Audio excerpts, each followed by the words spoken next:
Kroger brand products exclusively at Baker's have the great taste you'll celebrate. That's why over 40 million people choose Kroger brand products, making them a true crowd pleaser. And with quality guaranteed, you'll love your choice or get your money back. Score Kroger brand products with savings you can cheer for and great taste you can't resist.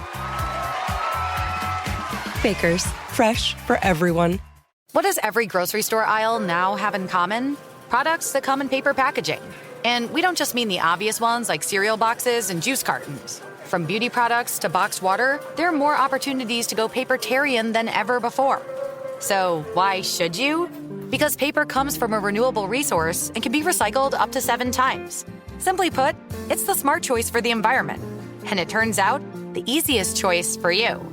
Learn more at howlifeunfolds.com/papertarian. It's time to get inside the Giants Huddle. Let's go, let's go, let's go. On Giants.com. I like it, I like it. And the Giants mobile app. Boom, give me some juice. Part of the Giants Podcast Network. Let's roll. The Giants' third and final preseason game is in the books. 10-6 is the final score in favor of the Jets as the Giants were the visiting team at Metlife Stadium on Saturday night. Madelyn, Burke, and Paul Dottino here with your rapid reaction. And Paul, when we look at how this game played out, one of the bright spots we have to highlight is KJ Cloyd. Yeah, KJ Cloyd, 3 years at Louisville, 1 year at Miami, basically a special teams player. I think he only had like 45 tackles in his 1 year with the Hurricanes. Not known for being a big-time player. That's why he was an undrafted rookie free agent by the Vikings earlier this spring. They cut him.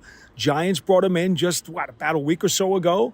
And what do you know? He comes out here, and he's one of those guys, right, who we talk about all the time. How many preseason games should you have? Well, this is a guy who's glad that there was a third preseason game this summer because he exploded onto the scene with 16 tackles, 8 solos, and 8 assists. And quite frankly, was all over the field like a missile. Now, I don't know if that's going to get him enough of a burn with the coaches to save a spot on the 53. I don't know that. But what I do know is this. They got to take notice. In a preseason game, especially the third preseason game, you're looking for players who jump off the field. And this is a game full of players who are trying to make a roster on a bubble. You and I were in the press box watching this game with former Giants linebacker Jonathan Casillas, 2-time Super Bowl champion linebacker Jonathan Casillas.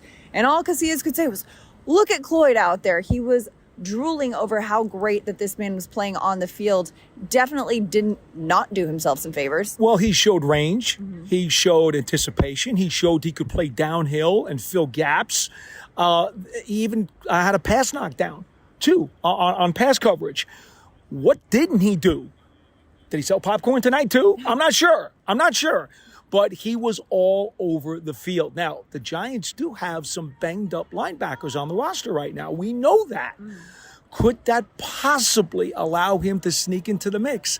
Again, it's awfully tough. He did not have a major NCAA stat pedigree. And yet, what he showed tonight is that he could certainly play against the Jets' backups. Remember, no starters for the Jets tonight on either side of the ball. The Giants only had one starter take snaps, John Michael Schmitz. So this truly was the backup bowl, if you will. And what we saw is that against fellow backups, he could certainly excel. Absolutely, and did a lot for himself to stand out on the field. Now, you mentioned John Michael Schmitz, the only starter playing for the Giants, but he didn't play the whole game because he went out with an ankle injury. He did say after the game he has no concern about his own availability for week 1. He says he just got rolled up on, and in a game like this, I'd imagine coaches are being a little bit more conservative, saying, hey, you know what, let's not keep you out there if we don't have to. 2 things to keep in mind about this, Madelyn. Number 1 is that there is a, quote, bye week between, this game and then opening day against the Minnesota Vikings. There is a bye weekend. So that gives anybody who may have gotten a little bit tweaked up some time to heal. The other thing to keep in mind is that after he came out of the game, he remained in uniform, he was on the bench, he was walking around, and he was talking to his fellow offensive linemen. Now, I'm not a doctor, but what I do know is this. When the trainers and the medical staff when they're really worried about a guy, they don't let him walk around on the bench after he's been taken out. He's usually inside, he's getting examined, and they're keeping him off his feet. So I think John Michael Schmitz's self-diagnosis is probably pretty good. You're ready for a change. Payday comes early with Citizens, so go to that retreat. New you moves to the country. Now you're raising goats and launching a lifestyle brand. Are you ready for all that life brings? There's no better place to watch live TV this fall than Hulu Plus Live TV. Why? Because you get your favorite sports like football, local channels, shows, and so much more. Plus, get Hulu's entire streaming library with Disney Plus and ESPN Plus included with your plan. No long-term contracts or hidden fees. Don't wait. Start your 3-day free trial of Hulu Plus Live TV today. Live TV plan required. Access content from each service separately. Offer valid for new and eligible returning subscribers only if available. Terms and restrictions apply. Learn more at hulu.com. Absolutely, absolutely. And you love to see that too. There were 7 guys, though, the Giants, that were on the injury report, 7 different players. Another one of them, Evan Neal, he got his first playing time tonight after suffering the ankle injury in last season. This was his first game action. He was pulled out of the game with, quote, an ankle. He said after the game, though, he said, no, I just got rolled up on as well. Head coach Brian Daboll said he was in there for the same allotted snaps that we had intended to put him in there. But for Neal, a guy who never really dealt with injuries in his college career, coming back from this ankle injury as a professional is a different hurdle for him. And, you know, getting his first game action tonight since last year, Paul, what did you see? Going into his third professional season, his whole pro career has been littered with injury. And the frustration that he's feeling is immense. I mean, he was in a game tonight, not as a starter. That's something that was very new to him, too, because remember, he started at Alabama before he got drafted by the Giants. He did give up 1 sack off the edge early in the game. Other than that, I wasn't keeping a microscope on him on every one of his snaps, but it looked like he won most of his reps. I think it was a big step in the right direction for him. Remember, he practiced a couple of times this week with the second unit, all right, including against the Jets the other day at Florham Park. And these are baby steps now. You know, not only is he coming back off of the ankle thing, he's also now getting onto the field for the first time under new offensive line coach Carmen Bracillo, who now has a chance to take this piece of clay and start molding him. Because you and I both know, no matter how many times Carmen Bracillo may instruct him to do this, that, tweak his technique, he can't do anything while he's watching film. Right. You got to get out there on the field and then in a game situation before you can put any of that stuff to use. I would say these were baby steps, but steps in the right direction. The right direction is the direction we want this Giants team to be heading, absolutely. Now, looking at this offense as a whole, Tommy DeVito ran the offense. He was the quarterback the entirety of the game. DeVito, of course, had started 3 games last year in his career, in his rookie season with the Giants. He talked about a little bit after the game saying, you know, it's good that he's got more of a command of the offense this year, and he's found that he can be helpful to some of these other young guys. Again, bringing up the point that this was a game with a lot of bubble players, a lot of guys trying to prove something and make the roster. And DeVito was able to say, okay, let me make sure you know what this play call is. Let me make sure that you know where you got to be out here.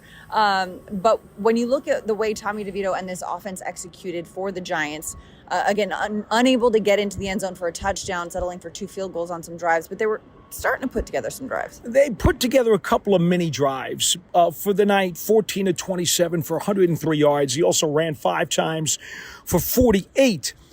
I think the thing about Tommy is that, you know, he so badly wants to make a play that he took a handful of sacks, and probably 2 or 3 of them he'd love to have back because he could have gotten rid of the ball. Yeah, well, there was one series where it was 3 sacks in a row, and it was 4th and 32, and the Giants had to punt. Yes, and he had a chance, at least on one of those, to just throw the ball out of bounds and avoid the sack. So that's certainly one thing that I'm sure he would like to clean up. I think when he runs with the ball, he doesn't like to slide. And look, you and I have both seen Daniel Jones not slide. We saw Eli Manning at the end of his career not really slide very well. Tommy needs to learn how to slide because as it stands now, when he goes down after making a run, you worry about him getting hurt. And you can't always duck out of bounds. If you're not near the sideline, you're going to be in the field of play, and you're fair game. A defensive player can now hit you. And I think that's something that he's really going to have to get a grasp on as he moves forward. Yeah, I mean, maybe we'll get a slip and slide out at Giants practice. It seems to have worked on Hard Knocks for the Bears, so we shall see. But other offensive positions, too. It looked like wide receiver and running back. There's some competitions happening there. We saw the veteran Allen Robinson getting some interesting plays in the check down as well. And then we saw from the running backs, Turbo Miller and Kelly also getting some reps. What do you see of those competitions from this game? Yeah, Allen Robinson, 10 years in the league. This would be 11 if he makes the team. He's had 3,000-yard seasons. Now, he's on the other side of 30. I get that.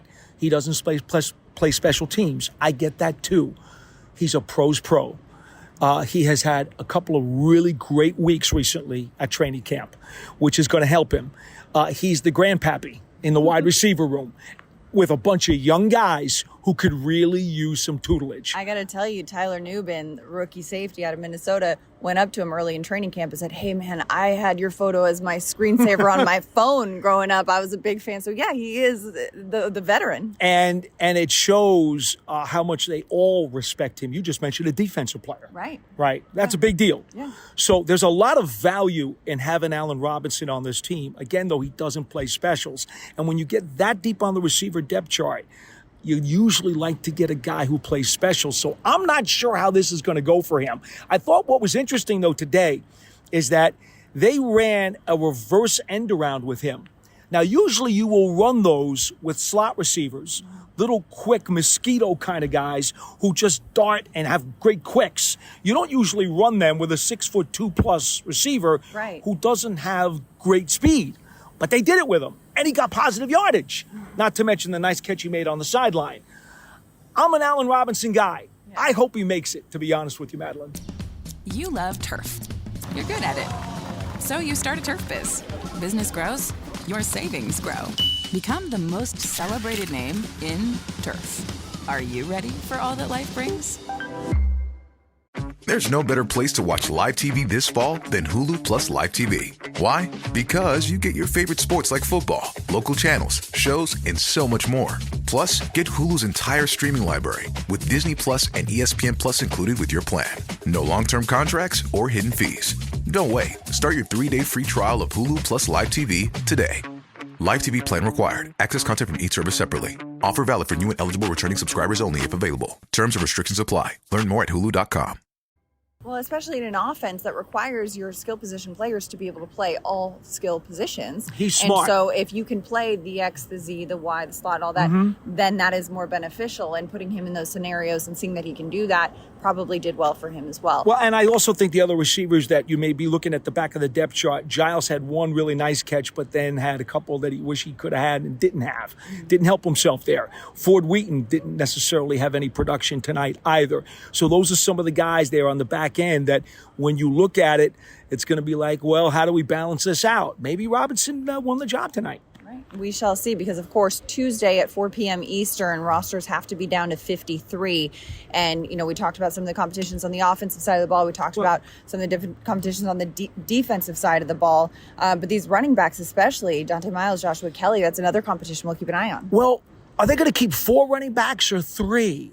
And, I think they'd love to keep 4, but I don't know if they can. They've got other positions where they're going to want to add a guy, and do you steal one? Look, if they keep Tommy DeVito as the third quarterback, which I think they will, that's one less somewhere else. So Dante Miller, 14 carries for 45 yards today, played mostly in the first half. Joshua Kelly, the former UCLA player who played with the Chargers for 4 years, had 8 carries for 40 yards. And he was only signed about a week or so ago, right? So, these guys are saying to themselves, well, could I maybe be that number 4? We know who the top 3 guys are. But the problem for them is that they may not be competing for a job because maybe the Giants only decide they're going to keep 3. This is where the bubble gets really, really interesting, because it's not necessarily the guy you're competing with.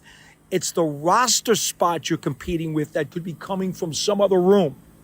Right, absolutely. And Brian Daboll kind of said, hey, I respect the question, but we're not in the point of yet evaluating how many of each position we're getting. We're going to go through that tomorrow, have some meetings leading into Tuesday when those decisions will be made. That, of course, Tuesday rosters have to be cut to 53, and then the practice squad can be formed after that.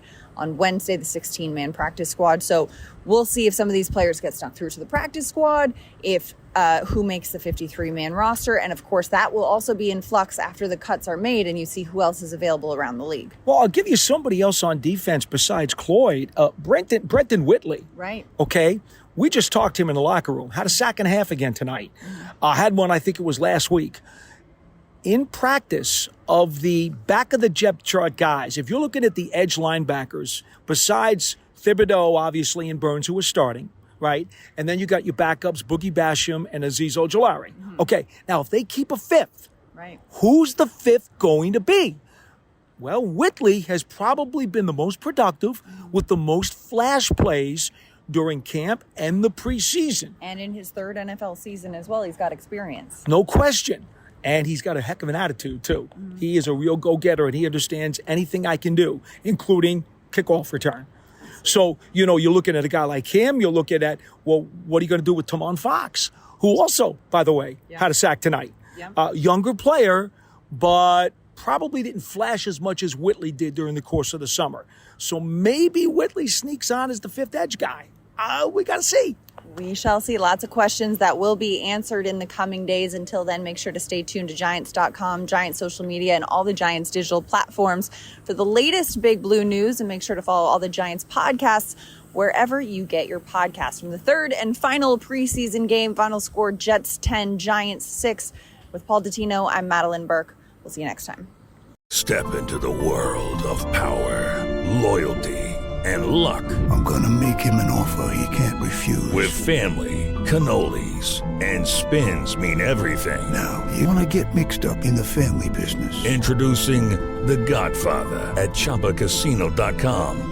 Test your luck in the shadowy world of The Godfather slot. Someday, I will call upon you to do a service for me. Play The Godfather, now at ChumbaCasino.com. Welcome to the family. No purchase necessary. VGW Group. Void where prohibited by law. 18+. Terms and conditions apply.